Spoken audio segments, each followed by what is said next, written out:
Hi everyone, it's me Vishal. Three intraday stock आप लोगों के साथ मैं शेयर करूंगा इस वीडियो में 12 फरवरी के लिए।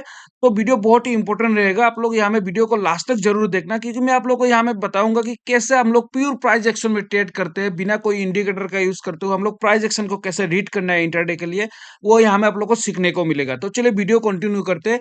पहला स्टॉक है इन्फोसिस लिमिटेड। अगर इन्फोसिस लिमिटेड का चार्ट को यहाँ में देखे तो मुझे यहाँ में ब्रेकआउट फेलियर होते हुए दिखाई दे रहा है। क्यों, इसका रीजन मैं आप लोग को बता रहा हूँ यहाँ में। देखो, इन्फोसिस लिमिटेड का इंपॉर्टेंट यहाँ में एक रेजिस्टेंस लेवल था। प्रीवियस टाइम पे मार्केट यहाँ से गैप डाउन ओपन हुआ। गैप डाउन ओपन होने के बाद देख सकते हो ये जो प्राइस जो मोमेंटम हो रहा था ना, ये वाला लेवल में, इसी लेवल को बार बार इसी लेवल में ब्रेकआउट करने के लिए ट्राई कर रहा था। यहाँ में ब्रेकआउट कर नहीं पाया। और नीचे में देखे तो यहाँ में कंटिन्यू जो अपना जो लो है ना, उसी लो को सस्टेन करते हुए यहाँ में मोमेंटम कर रहा है। अगर नीचे से देखे तो यहाँ में हम लोग को ऑलरेडी है कि यहाँ में ट्रेंड लाइन मिल रहा है। और ऊपर में जो रेजिस्टेंस लेवल था, ये वाला रेजिस्टेंस लेवल, देखो कंटिन्यू ट्रेड करने के बाद इसी रेजिस्टेंस लेवल को यहाँ में ब्रेकआउट दिया। ब्रेकआउट करने के बाद देखो ये जो रिट्रेसमेंट था ना गाइस, ये वाला रिट्रेसमेंट जो है ना यहाँ में, अगर इसी लेवल पे एक मुझे अगर ग्रीन कैंडल मिलता है ना, तो मैं इसी रिट्रेसमेंट को बोलता यहाँ में रिट्रेसमेंट कर रहा है बोल के। देखो ब्रेकआउट हुआ, यहाँ में रिट्रेसमेंट आया, फिर से प्राइस ऊपर में मोमेंटम करेगा यहाँ में। अगर यहाँ में ग्रीन कैंडल का अगर फॉर्मेशन होता तो मैं ये बोलता कि ये रिट्रेसमेंट था और फिर से मोमेंटम होगा बोल के। लेकिन यहाँ में जो ग्रीन कैंडल का फॉर्मेशन नहीं हुआ है। कंटिन्यू देखे तो यहाँ में कंटिन्यू 3 डेज से देख सकते हो आप लोग, कंटिन्यूअस सेलिंग बना हुआ है। और अब इसका जो कैंडल का जो क्लोजिंग मिला है ना गाइस, यहाँ में ये क्लोजिंग बहुत इंपॉर्टेंट क्लोजिंग है। ये जो इसका नेक है ना, इसका नेक नीचे में क्लोजिंग मिला है यहाँ में।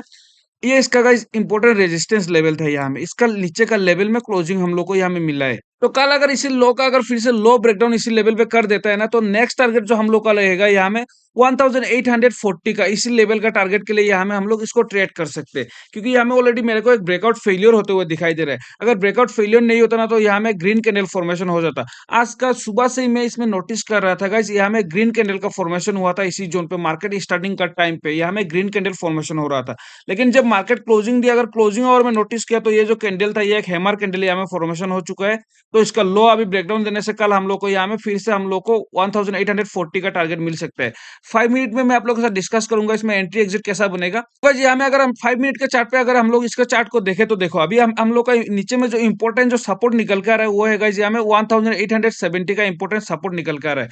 आप लोगों के साथ मैं वही डिस्कस कर रहा था। मार्केट आज जो ओपनिंग आवर में यहाँ में एक बाइंग था, तो उस टाइम में यहाँ में ये रिट्रेसमेंट जो है ना, ये रिट्रेसमेंट बोल के सोच रहा था फिर से पुल बैक करेगा बोल के। लेकिन यहाँ में पुल बैक नहीं हुआ। मार्केट क्लोजिंग और में देखे तो धीरे धीरे करके ये वाला जो अपना जो लोअर लो यहाँ में फॉर्मेशन होते हुए कंटिन्यूअस नीचे में आया। और प्रीवियस डे का जो यहाँ में जो क्लोजिंग था ना, उसी क्लोजिंग का नीचे में क्लोजिंग मिला है आज अभी। कल अगर ये फिर से लो इसका ब्रेकडाउन करता है, तो यहाँ में हम लोग को हाईली चांस है यहाँ में फिर से हम लोग को और एक बार सेलिंग मिल सकता है इसी स्टॉक में। तो तो गाइस यहाँ में अभी हम लोग का नीचे में जो इंपॉर्टेंट जो लेवल निकल के आ रहा है, वो है गाइस यहाँ में 1870 का। और हम लोग का ऊपर में जो अभी इंपॉर्टेंट जो सपोर्ट निकल के आ रहा है, वो वाला ये वाला हम लोग का इंपॉर्टेंट यहाँ में हम लोग का और एक रेजिस्टेंस निकल के आएगा। नीचे में ये सपोर्ट, ये रेजिस्टेंस। इसका ऊपर में जो हम लोग का और एक रेजिस्टेंस निकल के आ रहा है, वो है गाइस 1890 का, ये वाला लोन। क्योंकि देखो मार्केट गिनने का टाइम ना, ये जोन पे एक रेंज बनाया था। तो अभी मार्केट यहाँ से अगर पुल बैक करते हैं ना, तो ये जोन पे एज ए रेजिस्टेंस काम करेगा। तो सोचो कल का प्लानिंग क्या होगा। कल मार्केट अगर ये रेंज का अंदर में जब तक फंसा रहता है ना, नो ट्रेडिंग जोन रहेगा, ऐसा साइडवेज होकर रह सकता है।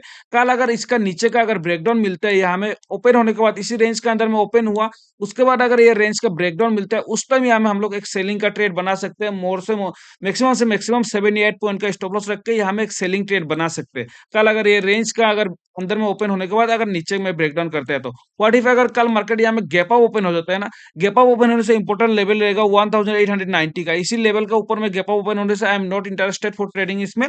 अगर ये लेवल में गैप अप ओपन होने के बाद यहाँ से मुझे अगर सेलिंग मिलता है ना, सेलिंग के बाद फिर से अगर रिट्रेसमेंट करके फिर से सेलिंग आता है, जैसे यहाँ में ओपन हुआ, यहाँ में मुझे 5 मिनट का कैंडल या 15 मिनट का कैंडल सेलिंग मिला। उसके बाद रिट्रेसमेंट के बाद या उसके बाद अगर फिर से सेलिंग आ रहा है ना, इसका लो अगर ब्रेकडाउन कर रहा है ना उसी कैंडल का, तो मैं यहाँ में फिर से सेल करने के लिए इंटरेस्ट रहूंगा। और जो रिट्रेसमेंट करेगा उसी स्विंग का ऊपर में स्टॉप लॉस लगा के मैं यहाँ में सेल करूंगा। बाइंग के लिए ये प्रीफर नहीं रहेगा, सेलिंग के लिए रहेगा। ये वाला स्टॉक पहला स्टॉक है ये। चलिए देख लेते हैं दूसरा स्टॉक कौन सा है। गाइस यहाँ में अगर दूसरा स्टॉक का बात करें, तो दूसरा स्टॉक है guys Mahindra and Mahindra MNM. इसमें भी गाइस बहुत एक इंपॉर्टेंट प्राइस एक्शन फॉर्मेशन हो रहा है। ये वाला प्राइस एक्शन आप लोग, ये वाला बहुत सारा स्टॉक में आप लोग जाके देखना मिलेगा देखने को, ये वाला प्राइस एक्शन। यहाँ में देखो इंपॉर्टेंट अभी जो यहाँ में ऊपर में जो रेजिस्टेंस लेवल है ना, वो है गाइस यहाँ में 3200 का important resistance level. Previous time पे यहाँ से कंटिन्यू एक बाइंग था। बाइंग के बाद देख सकते हो यहाँ में फास्ट यहाँ में रेजिस्टेंस लिया, ब्रेकआउट करने के लिए ट्राई किया था, कर नहीं पाया, रिट्रेसमेंट आया। सेकंड टाइम ट्राई किया, कर नहीं पाया इसी जोन पे, यहाँ में एक रेजिस्टेंस फॉर्मेशन हुआ और कंटिन्यूअस सेलिंग आया। अभी अगर देखें तो देखो, ये जो लेवल था ना, ये हमें एक एम पैटर्न का फॉर्मेशन हुआ है। देखो, ये कंटिन्यूअस मोमेंटम किया, 2 बार ट्राई किया ब्रेकआउट करने के लिए, कर नहीं पाया, नीचे में आया। इसका जो नेक पॉइंट ब्रेकडाउन दिया, उसके बाद एक कंटिन्यू एक सेलिंग था, ये एक एम पैटर्न फॉर्मेशन हुआ। सेम इसी लेवल पे भी देखो, यहाँ में जाने के बाद कंटिन्यू बाइंग मोमेंटम के बाद गया, रेजिस्टेंस लेके नीचे में आया, यहाँ में एक रेंज फॉर्मेशन हुआ, उसके बाद ये ब्रेकडाउन देके नीचे में मोमेंटम किया। और अभी देखें तो सेम यहाँ में फिर से और एक बार एम पैटर्न फॉर्मेशन हो रहा है, वो भी एक कंटिन्यू बाइंग के बाद। देखो, यहाँ में कंटिन्यू बाइंग बना रहा है ये वाला, ये इसका फर्स्ट यहाँ में रेजिस्टेंस दिया ब्रेकआउट करने के लिए, कर नहीं पाया, यहाँ से रिटेसमेंट आया, सेकंड टाइम ट्राई किया, सेकंड टाइम भी कर नहीं पाया, यहाँ में रिटेसमेंट। अभी फिर से सेलिंग आ गया, कंटिन्यूअस 2 दिन सेलिंग, और ये जो नेक पॉइंट है ना, इसी नेक पॉइंट को यहाँ में ब्रेकडाउन दे दिया है, और इसका नीचे में अभी क्लोजिंग मिला है। कल अगर ये फिर से इसका लो ब्रेकडाउन करता है ना, तो नीचे में अभी जो नेक्स्ट जो राउंड फिगर है, यहाँ में 3000 का यहाँ में राउंड फिगर है, तो ये राउंड फिगर को यहाँ में टेस्ट करते हुए हम लोग को दिखाई दे सकता है कल, अगर ये कैंडल का लो ब्रेकडाउन करता है तो इसमें कैसा एंट्री बनेगा वो भी मैं आप लोगों के साथ डिस्कस करता हूँ। ये 5 मिनट में देखेंगे हम लोग इंटरडे के लिए। तो गाइस, यहाँ में अगर अभी हम लोग 5 मिनट में एमएनएम को देखें तो देखो, हम लोग का नीचे में जो इंपोर्टेंट सपोर्ट निकल कर आ रहा है 3080 का इंपोर्टेंट सपोर्ट निकल कर आ रहा है। ऊपर में रेजिस्टेंस जो हम लोग का निकल कर आ रहा है, ये स्विंग का ऊपर में हम लोग रेजिस्टेंस लेके चलेंगे। कल जब तक ये रेंज में रहेगा, नो ट्रेडिंग जोन रहेगा, इसमें ट्रेड मत करना, सेम साइडवेज बन सकते हैं। जब तक ये लेवल को नीचे में ब्रेकडाउन नहीं करता है ना, तब तक हम लोग इसमें सेलिंग नहीं करेंगे। अगर ये लेवल इसी लेवल में, अगर इसी रेंज में ओपन होने के बाद कल अगर मार्केट ये वाला ट्रेड करने के बाद अगर इसका नीचे का ब्रेकडाउन कर रहा है ना 3080 का, उस टाइम यहाँ में और एक हम लोग सेलिंग पोजीशन बना सकते हैं। मैक्सिमम से मैक्सिमम 8 या 9 पॉइंट का स्टॉप लॉस रहेगा, टारगेट 20 पॉइंट का ऊपर में हम लोग टारगेट रख के ट्रेड करेंगे। लेकिन उसके लिए हम लोग ये आज का लो ब्रेकडाउन करना पड़ेगा यहाँ में 3080 का। और ऊपर में अगर देखो, इसी रेंज में जब तक रहेगा नो ट्रेडिंग जोन, अगर गैप अप ओपन होने से ना हम लोग का ऊपर में जो अभी नेक्स्ट जो इंपोर्टेंट रेजिस्टेंस कौन सा निकल के आ रहा है, वो वाला ये वाला इंपोर्टेंट रेजिस्टेंस निकल के आ रहा है। देखो, ये वाला जोन 3140 का यहाँ में, और एक इंपोर्टेंट हम लोग का रेजिस्टेंस निकल के आ रहा है। प्राइस सोचो, कल अगर डायरेक्ट यहाँ में गैप अप ओपन हो जाता है ना, गैप अप ओपन होने से क्या प्लानिंग रहेगा, यहाँ से 5 मिनट या 15 मिनट का कैंडल वेट करेंगे। अगर एक सेलिंग कैंडल यहाँ में फॉर्मेशन होता है, उसके बाद अगर रिट्रेसमेंट करके फिर से सेलिंग मिलते हैं ना, तब इसका लो ब्रेकडाउन में हम लोग यहाँ में सेल करेंगे। इसी स्विंग का ऊपर का स्टॉप लॉस रख के हम लोग सेल करेंगे, टारगेट इसका लो तक करके हम लोग इसको ट्रेड कर सकते हैं। उसके लिए ये गैप अप अगर ओपन होता है तो इफ सोचो, अगर यहाँ में फ्लैट ओपन हो, कल यहाँ में मैक्सिमम फ्लैट ओपन होने का चांस है। फ्लैट ओपन होने का, अगर ओपन होकर इसका ब्रेकडाउन करता है तो यहाँ में हम लोग एक सेलिंग का पोजीशन बनाएंगे। ये था दूसरा स्टॉक। चलिए देख लेते हैं तीसरा स्टॉक। तीसरा स्टॉक में भी गाइस बहुत एक इंपॉर्टेंट चार्ट पैटर्न फॉर्मेशन हो रहा है सन फार्मा में। सन फार्मा फार्मा को भी कल आप लोग एक बार वॉचलिस्ट में ऐड करके रखना, क्योंकि ये इसमें ना क्योंकि इसमें फिर से नया लो फॉर्मेशन हो सकता है सन फार्मा में।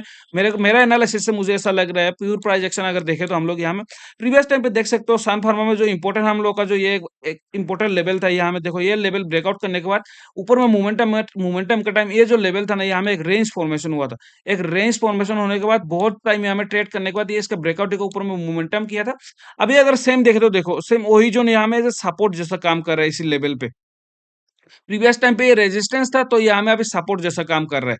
देखो, मार्केट यहाँ से कंटिन्यू सेलिंग था, यहाँ में फर्स्ट सपोर्ट फॉर्मेशन हुआ, पुल बैक किया, फिर से रिट्रेसमेंट में देखे तो ये इसका लो को ब्रेकडाउन देके यहाँ में फिर से आके नया लो बनाया, यहाँ से अभी फिर से पुल बैक दिया, और देखे तो ऊपर से फिर से सेलिंग आके देखो, ये जो लो है ना, इसी लो को ब्रेकडाउन ऑलरेडी दे दिया है। अभी मैं आप लोग को समझाऊंगा, यहाँ में ब्रेकडाउन जो दिया है आप लोग देखना, अच्छे से समझ में आएगा। यहाँ में देखो, यहाँ में नीचे में हम लोग का जो नेक्स्ट जो राउंड फिगर था ना, यहाँ में 1700 का एक राउंड फिगर था, और आज का क्लोजिंग देखे तो 1699 का क्लोजिंग मिला है। मतलब राउंड फिगर को ऑलरेडी ब्रेकडाउन दे चुका है। तो यहाँ में अगर कर फिर से इसी कैंडल का अगर लो ब्रेकडाउन करता है ना, तो यहाँ में हम लोग को नेक्स्ट जो सपोर्ट यहाँ में निकल के आ रहा है 1680 का एक सपोर्ट निकल के आ रहा है इसी लेवल में। तो हम लोग यहाँ में इसका अगर कल ये कैंडल का लो ब्रेकडाउन करने से 1680 कम से कम 20 पॉइंट का टारगेट के लिए, तो हम लोग यहाँ में ट्रेड करेंगे इसमें 1680 का टारगेट के लिए। लेकिन उसके लिए आज का जो कैंडल का जो लो है ना, लो ब्रेकडाउन करना पड़ेगा। तब क्या होगा, यहाँ में देखो, मोमेंटम किया एक, यहाँ में फर्स्ट था, यहाँ में लो था, फिर से रिट्रेसमेंट में लो ब्रेकडाउन किया, यहाँ में नया लो बनाया, यहाँ से पुल बैक किया, रिट्रेसमेंट में अभी इस लो को फिर से ब्रेकडाउन करेगा, तो यहाँ में नया लो बनाएगा। तो देखो, ये कंटिन्यू एक सेलिंग ट्रेंड बना रहेगा यहाँ में। ये तीनों स्टॉक था गाइस कल इंट्राडे के लिए। तीनों स्टॉक बहुत ही इंपॉर्टेंट लेवल में अभी ट्रेड कर रहे हैं। कल ये सब लेवल का ब्रेकडाउन आने से बहुत बड़ा मोमेंटम मिल सकता है। तो तीनों स्टॉक में आप लोग एक नजर बनाए रखना। बाकी अगर वीडियो आप लोगों को अच्छा लगा तो लाइक एंड सब्सक्राइब कर देना। Thank you.